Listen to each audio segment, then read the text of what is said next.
ये बरतानवी दारुल हुकूमत लंदन के तारीखी सकाफती मरकज समरसेट हाउस में आग लग गई है। बैनुल-अक़वामी खबर एजेंसी के मुताबिक 100 के करीब फायर फाइटर्स समरसेट हाउस में लगी आग बुझाने की कोशिशों में मसरूफ हैं। इस वक्त बराह रास्त मनाज़िर जियो न्यूज़ पर आप देख रहे हैं। बरतानवी दारुल हुकूमत लंदन के तारीखी सकाफती मरकज समरसेट हाउस में आग लग चुकी है। बैनुल-अक़वामी खबर एजेंसी के मुताबिक 100 के करीब फायर फाइटर्स आग बुझाने की कोशिशें कर रहे हैं। दीगर खबरें शामिल करेंगे। खैबर पख्तूनख्वा के साबिक वज़ीर शकील खान का काबीना से बरतरफी पर बयान सामने आ गया है। शकील खान का कहना है कि वो अगले हफ्ते बानी PTI से मुलाकात करेंगे, जबकि सूबाई मशीर इत्तलात बैरिस्टर मोहम्मद अली सैफ ने कहा है कि बानी PTI ने शकील खान पर करप्शन के इल्ज़ामात पर तशवीश का इजहार किया है। इस मामले पर बात करेंगे जियो न्यूज़ के नुमाइंदे अबू बकर सिद्दीक से। अबू बकर, क्या कहना है शकील खान का?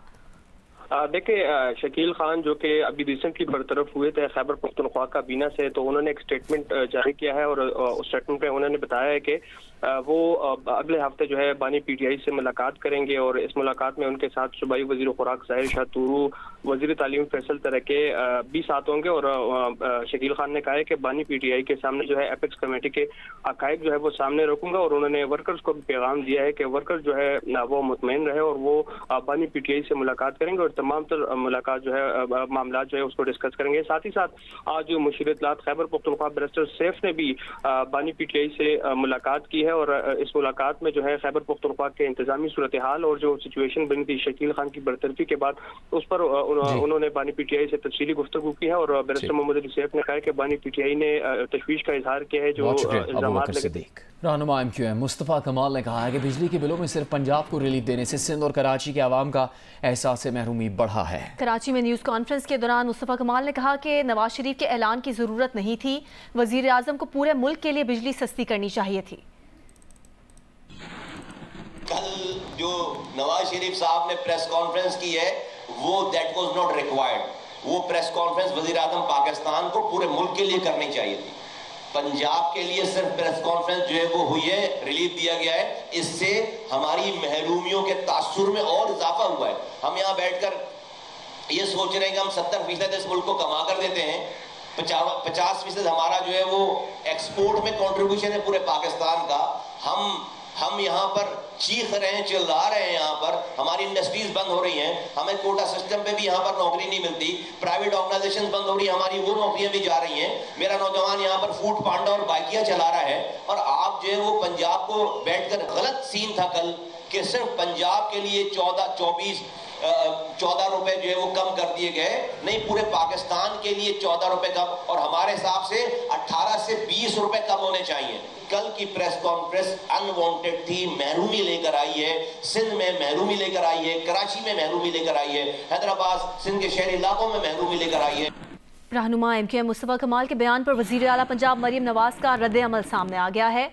मरियम नवाज ने कहा कि प्यारे मुस्तफ़ा भाई, पंजाब ने ये रिलीफ मुफ्त में नहीं बल्कि अपने आवाम के लिए पैसे दे कर लिया है और इसके लिए पंजाब ने अपने बजट से 45 अरब रुपए अदा किए हैं। वज़ीर आला पंजाब मरियम नवाज ने कहा है कि उन्हें खुशी होगी अगर मुस्तफ़ा कमाल हुकूमत सिंध से बात करें कि वो भी अपने आवाम को ये रिलीफ फराहम करें। अमीर जमात इस्लामी पाकिस्तान हाफिज़ नईमुर रहमान ने कहा कि रिलीफ सिर्फ पंजाब को नहीं पूरे पाकिस्तान को मिलना चाहिए। इदारा नूर हक कराची में न्यूज़ कॉन्फ्रेंस के दौरान हाफिज़ नईमुर रहमान ने कहा कि 2 माह का अलामती रिलीफ नाकाफ़ी है, बिजली की कीमत में कमी होनी चाहिए। उन्होंने कहा कि बिजली की लागत के मुताबिक निर्ख मुकर्रर किए जाएँ, अवाम कैपेसिटी पेमेंट नहीं देंगे। अभी 2 महीने के लिए कल नवाज शरीफ साहब ने ऐलान किया मरियम बीबी के साथ बैठकर, तो जाहिर है कि ये तो एक प्रेशर है जिसकी वजह से ये मजबूर हुए हैं, वरना कौन पूछ रहा था।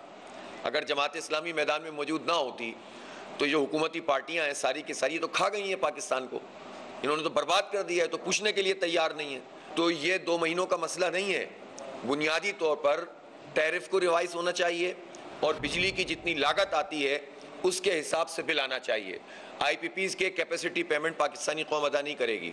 जो सिंध हुकूमत है, सिंध हुकूमत का 3 ट्रिलियन का 3000 अरब रुपए का बजट है। सिंध हुकूमत का बजट हो या विफाक का बजट हो, और स्पेशली मैं कराची के जो अवाम है उनकी बात करता हूँ, तो भाई जो इस शहर में जो लोग रहते हैं, जो रेवेन्यू जनरेट कर रहे हैं, जो टैक्स अदा कर रहे हैं, जो पूरी मईशत का पहिया चला रहे हैं, आपके पास उनके लिए कुछ भी नहीं है। जब पंजाब में वो 14 रुपए चले सिंबॉलिक सही वो कर सकते हैं, तो सिंध में ये काम क्यों नहीं हो सकता? यहां पैसे कम क्यों नहीं हो सकते? तर्जुमान JUI हाफिज हमदुल्ला ने कहा कि पंजाब में बिजली सस्ती करने का ऐलान खुशाइंद है, मगर रिलीफ सिर्फ एक सूबे के लिए क्यों है? अपने बयान में हाफिज हमदुल्ला ने कहा, लगता है पाकिस्तान सिर्फ पंजाब है, दीगर 3 सूबे पाकिस्तान का हिस्सा नहीं है। हाफिज हमदुल्ला ने कहा कि साबित हो गया कि मियां नवाज शरीफ सिर्फ पंजाब के लीडर हैं, ये एक पाकिस्तान है या 2 पाकिस्तान। उनका ये भी कहना था कि बिजली पैदा करने वाला खैबर पख्तूनख्वा और ऑपरेशन ज़दा बलूचिस्तान भी रिलीफ से महरूम रहा है। वफाकी वज़ीर इत्तलात अता तारड़ ने कहा है कि जनरल फैज़ से शुरू होने वाला एहतसाब का दायरा आगे बढ़ेगा, चाहे कोई साकिब हो या निसार। इस्लामाबाद में न्यूज़ कॉन्फ्रेंस के दौरान अता तारड़ ने कहा, बानी PTI इंतशार की साजिश के सरगना थे, जिनकी सहूलतकारी जनरल फैज़ और उनके साथी कर रहे थे। साजिशी गठजोड़ में जनरल फैज़ और दीगर अफसरान के साथ दूसरे इदारों के लोग भी शामिल थे। तहरीक इंतशार के जो चेयरमैन हैं इमरान अहमद न्याजी साहब, उन्होंने इस मुल्क के अंदर इंतशार की सियासत की, तकसीम की सियासत की, नफ़रत की सियासत की। ये तमाम तर इस साजिश का सरगना इमरान न्याजी था और उसकी सहूलतकारी जनरल फैज़ और उनके जो बाकी साथी हैं वो कर रहे थे। तो ये एक सियासी गठजोड़ था बानी चेयरमैन PTI की क़यादत में, जिसके साथ लिंक था जनरल फैज़ का और बाकी अफसरान का और बाकी कुछ इसमें और इदारों के भी लोग शामिल हैं। और देखिए ये दायरा कार बढ़ेगा, चाहे कोई साकिब हो कोई निसार हो, ये मामलात आगे चलेंगे, शफाफियत के साथ चलने हैं। और ये जो इंतशार फैलाया गया बानी चेयरमैन PTI की क़यादत में, ये तमाम लोग उसका हिस्सा थे, जिन्होंने ना सिर्फ सियासत में हिस्सा लिया बल्कि मुल्क का अमन भी ख़राब किया, मुल्क की जो कौमी सलामती है उसको भी नुकसान पहुँचाया और इंतशार फैलाया मुल्क के अंदर। बानी चेयरमैन PTI का राब्ता बहाल था, ना सिर्फ तरीके अदम एतमाद के दौरान उनका राब्ता रहा और गठजोड़ जो था उसके नतीजे में जोड़ तोड़ की सियासत की गई, बल्कि अब भी जेल से भी पैगाम रसानी जो थी वो जारी थी। सेल्फ अकाउंटेबिलिटी बाकी इदारों को भी करनी चाहिए और इसका दायरा कार जो है वो बिल्कुल वसी होना चाहिए। के इलेक्ट्रिक के CEO मोनस अलवी का PTI के MNA इकबाल आफरीदी के खातून के लिबास से मुतालिक नामुनासिब बयान पर रद्द-ए-अमल देते हुए कहना है कि मर्दों के ज़ेर तसल्लुत तवानाई के शोबे में ख़वातीन की पेशा वराना महारत और काबिलियत पर फ़ख्र है। मोनस अलवी ने कहा कि उनकी एक साथी से मुतालिक तबसरे पर हमारी कंपनी की इक़दार के बरक्स हैं, वो तासुब, इम्तियाजी सलूक और हरासा किए जाने के खिलाफ खड़े होंगे।